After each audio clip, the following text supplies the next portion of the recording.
एक लेमैन ने construction company hire करने के बाद सारी की सारी हैसल खुद करनी है, तो फिर कंस्ट्रक्शन कंपनी का क्या फ़ायदा हुआ?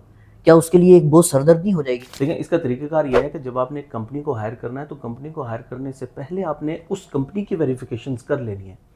वो कंपनी को आपने हर एतबार से कि उनकी प्रोफेशनलिज्म क्या है, उनकी रिप्यूट क्या है, कितना काम कर चुके हैं, एक्सपीरियंस क्या है, ये जब चीज़ें आपने वेरीफाई कर ली तो उसके बाद मेरे ख्याल से ऐसा नहीं होता कि अगर एक कंपनी के बारे में एक जनरल परसेप्शन या आपको एक जनरल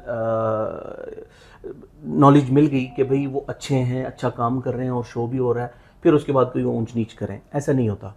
जिन्होंने करनी है वो आपको शुरू में ही पता लग जाएगा, काम करने से पहले ही अंदाज़ा हो जाएगा कि ये इशू है। थोड़े बहुत जो इश्यूज आते हैं काम के दौरान वो एक पार्ट ऑफ द जॉब है, आप उसको नहीं ख़त्म कर सकते। इंसान काम कर रहे हैं तो वो होना है।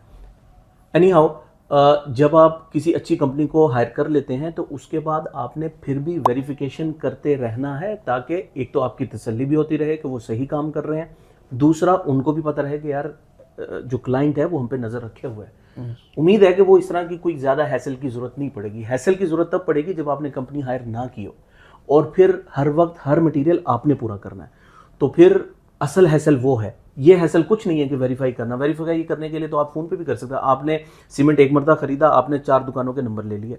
नेक्स्ट टाइम जब आप सीमेंट खरीदेंगे, कंपनी खरीदेगी, तो आपने फ़ोन करके पता कर लेना कि इस रेट क्या चल रहा है, आपको जाने की ज़रूरत नहीं है। और तीसरी बात, जब आप साइट पे जाएंगे, विजिट करेंगे, तो आप वैसे ही मटेरियल को चेक करते रहेंगे, अंदाज़ा हो जाएगा कि वो कितना कर रहे हैं, क्या है।